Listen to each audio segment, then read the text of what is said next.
직접식 교수법 두 번째 시간입니다. 자, 지난 시간에 직접식 교수법에 대해서 설명을 드렸습니다. 핵심 이론들은 여러분이 이제 어느 정도 계속 반복되는 이야기죠. 그래서 모국어를 배제하고 목표만으로 가르친다. 이렇게 목표만으로 수업을 하게 되기 때문에 이제 여러 가지 방법들을 사용하게 됩니다. 그래서 뭐 패러프레이즈, 같은 것을 다르게 돌려 말한다든지 아니면 동의어나 반의어를 사용해서 어떤 개념을 설명한다든지 뭐 이런 것들, 그리고 구어 중심의 또 이 직접식 교수법의 그 어떤 방법들, 그리고 아이가 모국어를 습득하는 것처럼 외국어도 그렇게 자연스럽게 습득할 수 있다, 이런 원리들에 의해서 직접식 교수법이 나왔다고 했습니다. 자, 이런 직접식 교수법에 대해서 그러면 언어 교육계에서는 그 이후에 어떤 평가를 하고 있는지 한번 살펴보도록 하겠습니다. 자, 먼저 언어 학습 상황을 언어 사용의 한 부분이 되게 한, 그리고 제1 언어를 참조 툴로 사용하지 않게 한 첫 번째 시도였습니다. 그러니까 이게 무슨 말이냐 하면, 언어를 그 목표어로 그 언어를 배우는데 그 목표어로 가르치기 때문에 또 교사와 학생이 계속 질문하면서 이해 여부를 확인하고, 그 자체가 또 언어를 배우는 과정이잖아요. 그래서 언어를 학습하는 그 과정, 그 상황까지도 언어 사용의 한 부분이 된다는 그 말인 거고요. 그 다음에 제1 언어, 그 이전에는 제1 언어, 자기의 모국어를 항상 그 수업 시간에 활용을 했는데 그것을 사용하지 않는 첫 번째 시도였다는 거예요. 그 언어 교육계에서. 그 다음 두 번째, 외국어를 직접 사용함으로써 문법 번역식 교수법이 지닌 약점을 탈피하고 의사소통 능력 배양이라는 외국어 교육의 목표를 달성하도록 한 그 당시의 혁신적인 교수법이었습니다. 우리가 외국어를 배울 때는 어떻게 해서든 모국어를 사용할 수밖에 없는데 그것이 오히려 또 손쉽게 쓰일 수 있죠. 그런데 아예 그냥 목표 중심으로만 가르치게 됐고, 그것이 읽기나 문어의 어떤 그 언어 능력이 아니라 구어, 말하기 듣기 중심의 어떤 구어 능력, 실제 의사소통 능력을 기르게 할 수 있다라는 그런 어떤 교수법이었어요. 그 다음 언어 진호에서 번역 이외의 새로운 기법의 발전을 유도했습니다. 과거의 문법 번역식 교수법은 일관되게 번역, 문법 중심이었으면 이제는 그것들을 배제하게 되니까 다양한 방식으로 뭐 실물을 활용하기도 하고, 어떤 특정 표현을 설명할 때에도 기존에 있는 어떤 선입력된 지식, 배경 지식으로 활용하는 그런 방법들도 쓰고, 이런 것들이 다양하게 이제 기법들이 이 직접식 교수법을 통해서 개발되게 되었죠. 그래서 여기서 이제 개발된 그런 어떤 그 방법들은 그 이후에도 다른 교수법에서도 그대로 많이 적용되고 있고, 지금도 사실 목표를 중심으로 하는 그 교수법의 어떤 방식들은 지금에 있는 교수법에서도 많이 활용되고 있습니다. 자, 언어 교육에서 텍스트의 사용, 그림과 사물의 제시, 질문과 대답, 구술, 받아쓰기, 모방, 수많은 형태의 문법 연습 등은 다 이 직접식 교수법에서 나온 것이에요. 이런 것들을 이제 어떻게 보면 이런 교수법의 시도들을, 이런 수업의 어떤 활용할 방법들을 탄생하게끔 한 것이 이 직접식 교수법이라고 할 수 있습니다. 자, 그 다음 교실 의사소통에서 제2 언어 사용을 고수했기 때문에 직접식 교수법은 오늘날 언어 몰입 훈련 기법의 선구자라고 할 수 있습니다. 여러분, 요즘에도 사실 이런 거 많이 있잖아요. 우리 뭐 한국에도 어느 지역에 가면 영어 마을 뭐 이런 거 있죠. 그런 것들이 다 그 목표 배우고자 하는 그 외국어에 완전하게 100% 노출되게끔 하는 그런 의도를 가지고 만든 그 시스템이잖아요. 그러니까 직접식 교수법은 이렇게 언어에 완전히 그 언어 100%그 언어만을 쓰게 하는 그런 어떤 언어 몰입 훈련, 그 기법의 선구자라고 할 수 있습니다. 사실 뭐 제 주위에도 한국에서 영어를 배우는 것이 한계가 있다, 그래서 아예 뭐 필리핀이나 미국이나 캐나다로 아예 어학연수 가는 친구들도 보게 됩니다. 그것은 뭐죠? 완전히 일상생활, 뭐 작은 사소한 부분, 그냥 내가 머릿속으로 생각하는 부분까지도 영어로 사고하게끔 하려고 그런 여행을 하고 그런 어학연수를 하는 거죠. 근데 가서도 한국 사람, 한국 친구 계속 만나고, 가서도 한국 상점만 이용하고 한국 텔레비전 보고 이러면 그 외국 굳이 갈 필요는 없는 거죠. 언어 몰입 훈련하려고 가는 건데 굳이 거기 가서 한국어에 또 노출되게끔 하는 것은 좋지 않습니다. 마찬가지로 한국에 이제 한국어를 배우러 유학 온 우리 중국 학생들, 베트남 학생들, 또 다른 학생들을 보면 한국에 왔으니까 한국 사람들과 자주 소통해야 되고 한국어를 쓸 수 있는 상황에 자기를 계속 몰아넣어야 됩니다. 그런데 한국에 왔는데 같은 나라에서 온 친구들과 같이 살고 같이 밥 먹고 같이 쇼핑하고 같이 놀고 이러면 굳이 한국에 올 필요가 없어요. 맞죠? 많은 돈을 들이고 가족들, 친지들 떠나서 이 대가 지불하고 온 이유가 없습니다. 그래서 진짜 이 직접식 교수법대로 그 언어에 몰입하게 하려면 완벽하게 모국어는 배제하고 그 언어에 노출되는 것이 필요하다고 할 수 있습니다. 자, 그 다음 수업 시간에 모국어의 사용을 금지하는 데에서 오는 비효율성이긴 하죠. 목표에 능숙한 교사 확보의 문제 이런 것도 마찬가지예요. 완전히 능숙한 원어민 같은 수준의 그 교사가 필요한데 이런 교사 구하기가 쉽지는 않습니다. 뭐 그렇죠. 한국의 사실 영어 강사들, 중국어 강사들도 보면 원어민처럼 말한다고 하지만 실제 원어민의 어떤 표현들이 보면 어색한 경우가 있어요. 제가 이제 어떤 사업을 이제 하는데 그 사업을 할 때 이제 그 원어민처럼 능숙한 어떤 한국인이 번역을 했는데 그것을 실제 원어민에게 보여주니까 너무 어색하다는 거예요. 그래서 실제 원어민에게는 어떻게든 좀 차이가 날 수밖에 없습니다. 그러니까 우리가 한국어로 외국어로 의사소통을 한다 하더라도 그게 원어민 수준까지는 되기는 진짜 힘든 거예요. 그래서 이런 어떤 능숙한 교사 확보하는 것이 어렵습니다. 그리고 명시적인 문법 설명 이런 것들을 다 못하니까 돌려 말하고 돌려 설명하니까 이런 것들을 피함으로써 오게 되는 또 학습자의 오해 소지가 있을 수 있습니다. 잘못 받아들이는 거예요. 그냥 학습자의 모국어로 그냥 쉽게 가르치면 그냥 단기간에 단시간에 빨리 배울 수는 있어요. 하지만 그렇게만 또 일관한다면 귀가 열리진 않겠죠. 그러니까 이 장단점이 있습니다. 지금도 외국에서 이루어지는 많은 수업에서는 그들의 모국어로 많이 하죠.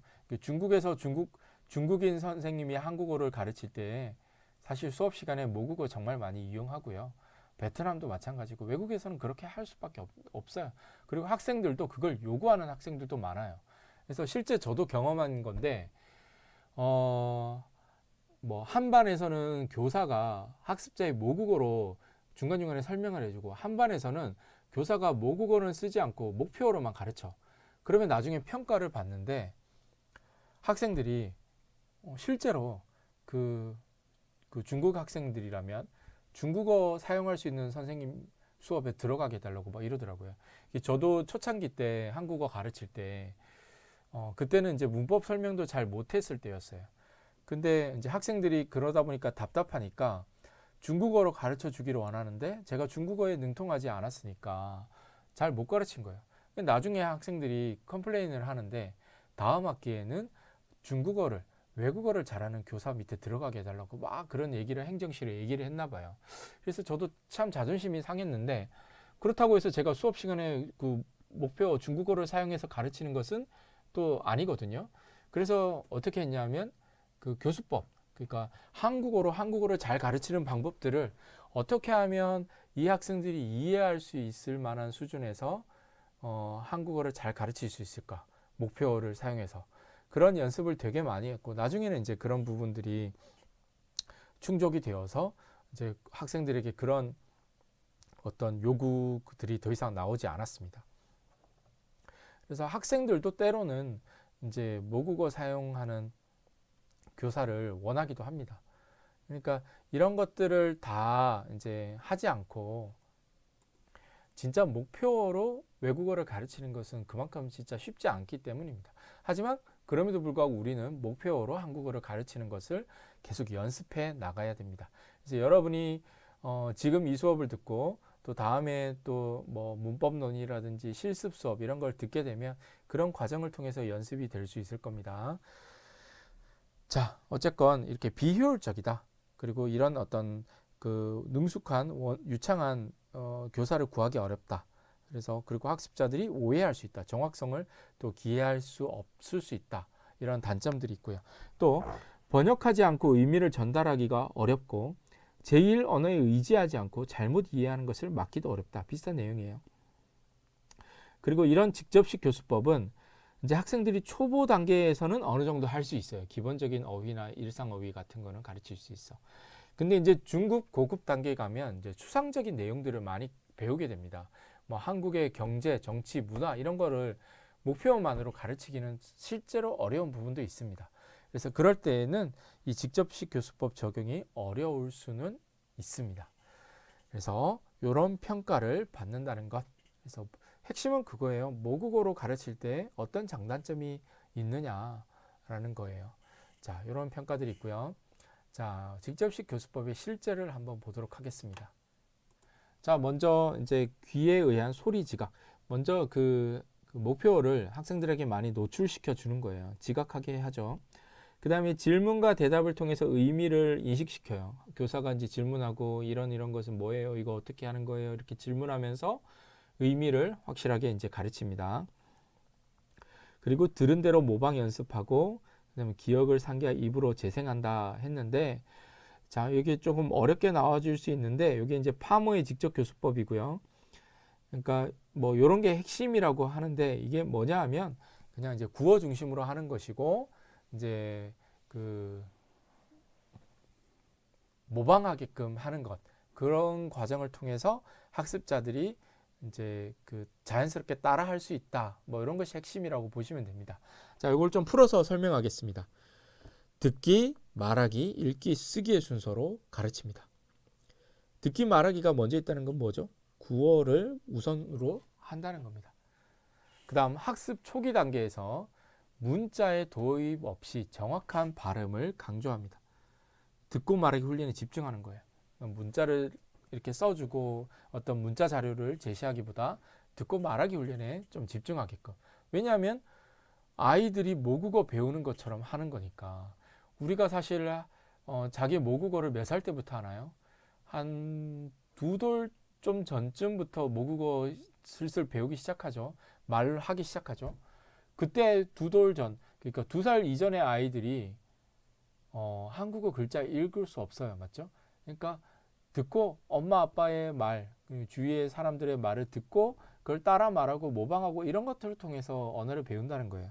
그러니까 이 직접식 교수법은 우리가 모국어를 배우는 그 과정을 그대로 모방한 것이기 때문에 그거 원리를 차용한 것이기 때문에 여기서도 마찬가지로 듣고 말하기 훈련에 집중한다는 것.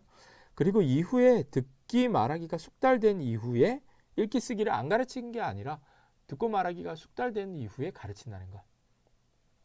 자, 그 다음 소리 발음에 주의를 기울이고 어휘는 마임 뭐예요? 그게 몸 동작이에요. 동작을 통해 가르치는 거예요. 예를 들면 여러분 밥을 먹다 같은 경우에는 어떻게 합니까? 먹다 같은 경우는 이렇게 숟가락으로 이렇게 먹는 신용을 보인다는 거예요. 우리 뭐 가다는 이렇게 가는 이렇게 신용을 보이는 거예요. 이런 걸 통해서 그런 어떤 동사, 동작 동사 이런 것들도 가르칠 수 있다는 겁니다.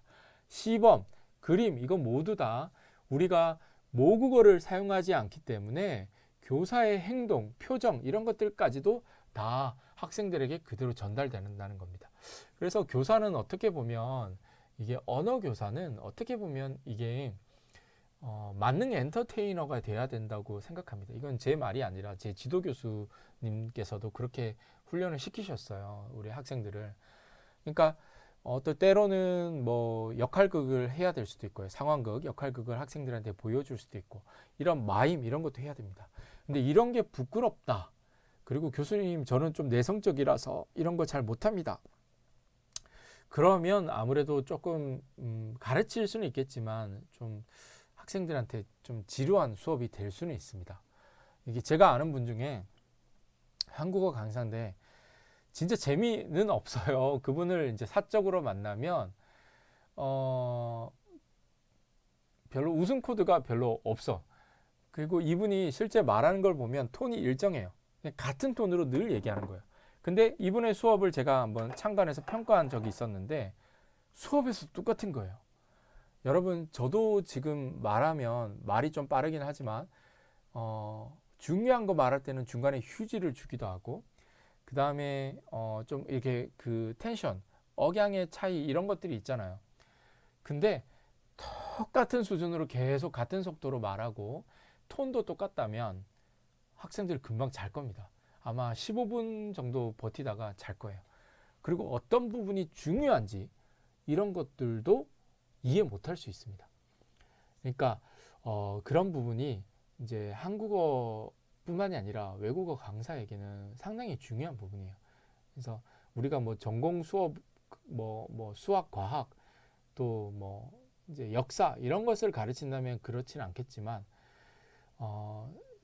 그런 어떤 내용적인 지식을 가르치는 뭐 강사라 하더라도 뭐 역사 강사라 하더라도 우리가 한국 사람 유명한 그 설모 강사 있죠.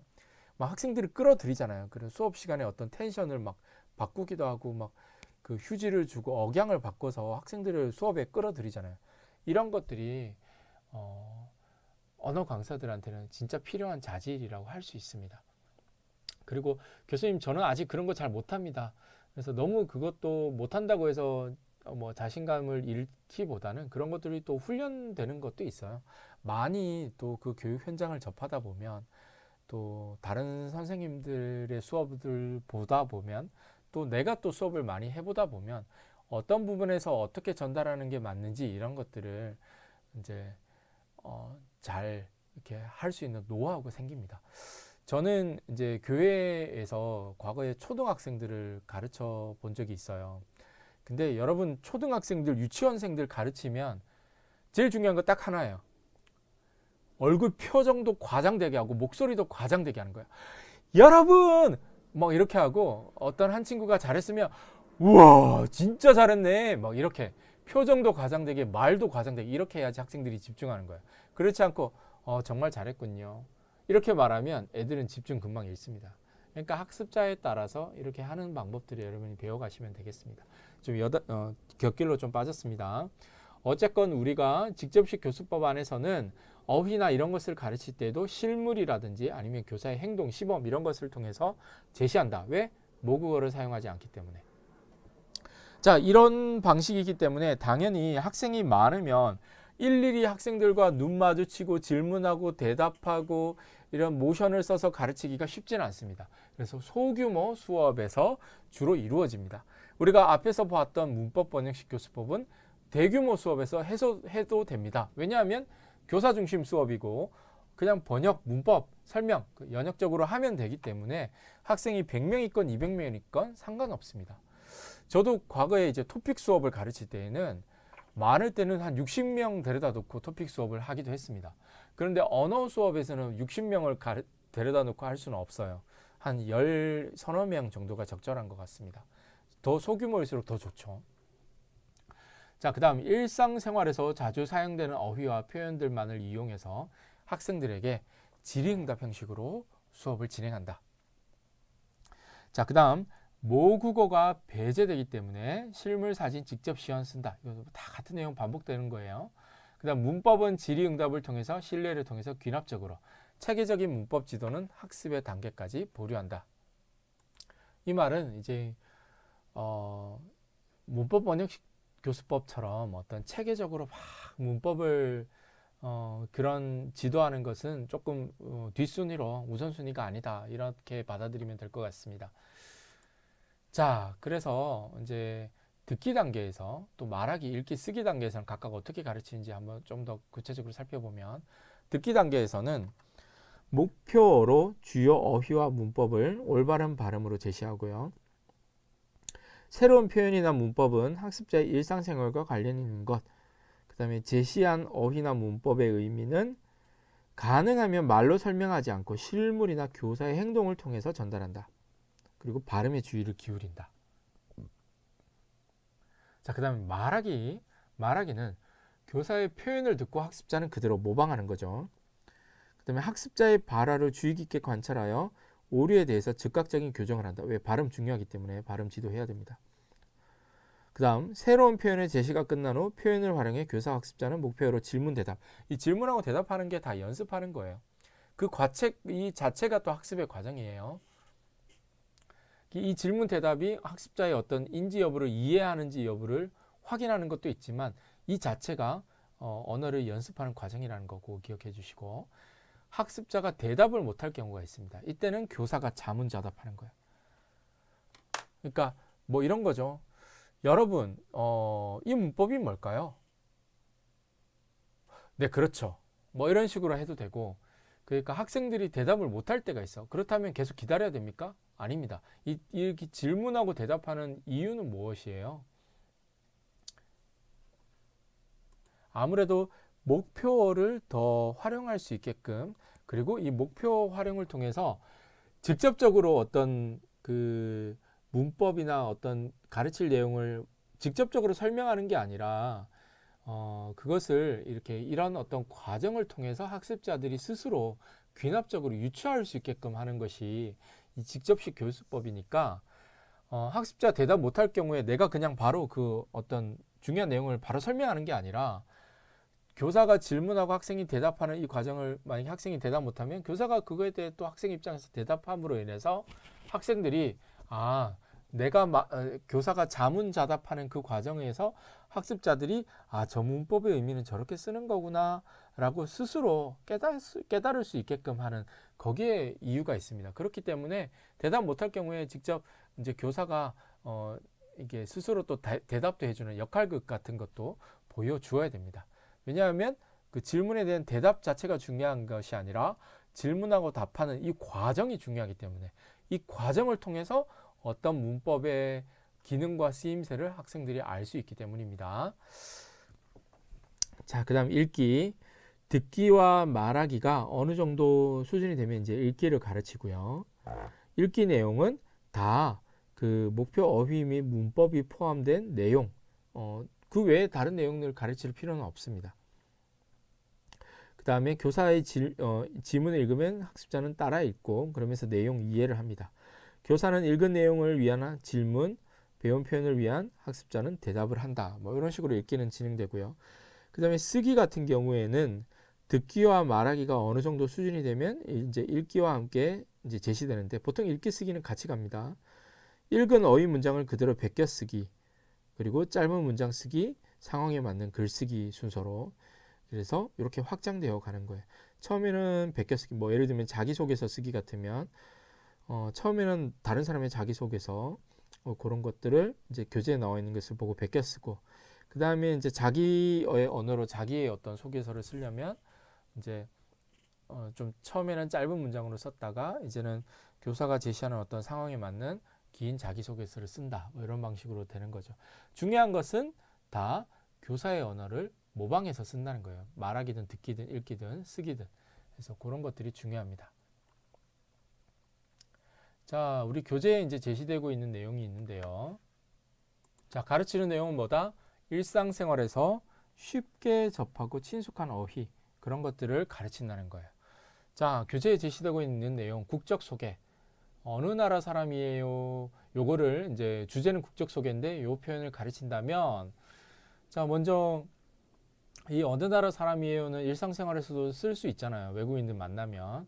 그래서 이런 표현들 위주로. 여기에 이제 이 주요 표현에 친숙하지 않은 어휘나 표현들은 쓰지 않는다는 겁니다. 자, 이런 거를 이제 선정하고요. 그 다음, 교사는 국가를 연상할 수 있는 국기나 지도를 제시하여 국가명을 설명합니다. 이건 뭐예요? 실물, 뭐 시청각 자료, 이런 걸 통해 설명하는 거예요. 예를 들면 미국을 이런 어떤 국기나 미국 사람의 그림, 뭐 미국의 어떤 그림, 이런 것들을 보여주지 않고 미국을 어떻게 설명할 거예요? 중국을 어떻게 설명할 거예요? 그러니까 그 나라의 국기 보여줘도 되고, 그 나라의 유명한 거, 뭐 미국이라면 뭐 자유의 연신상이라든지 미국의 어떤 심벌, 그런 거.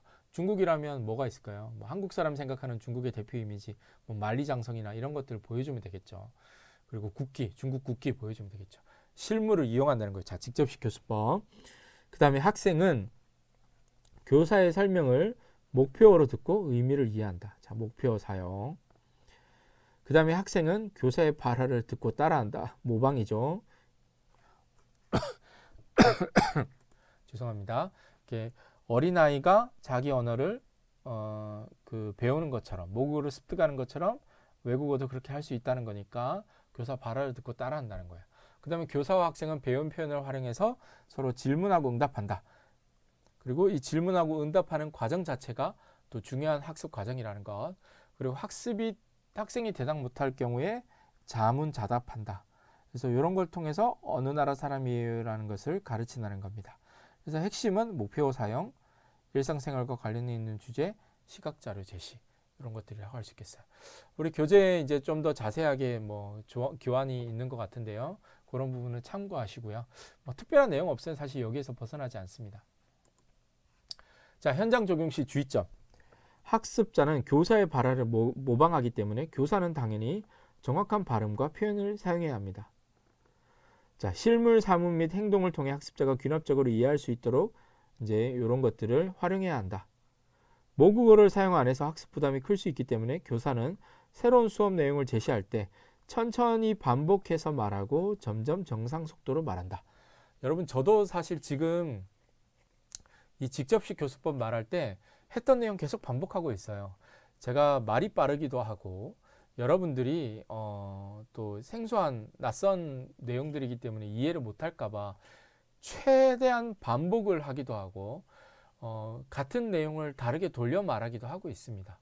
그래서 이게 직접식 교수법 안에서도 목표어로 이야기하기 때문에 교사의 말을 학생들이 100% 다 이해하기도 어렵습니다. 그렇기 때문에 최대한 반복도 하고 또 말을 좀 천천히 하기도 하고 여러 가지 방법으로 학생들이 교사의 말을 이해할 수 있게끔 그 이해도를 높이는 방법을 활용하고 있습니다. 발음은 처음에는 조금 틀려도 되는데 점차 정확성을 높이도록 지도한다. 그 다음에 구어 연습이 숙달될 때까지 문어는 가능하면 제시하지 않는다. 그리고 학습자의 오류는 즉각적으로 수정한다. 라고 이제 얘기하고 있습니다. 기타 다른 내용들은 우리 교재를 참고하시면 되겠습니다. 고생하셨습니다.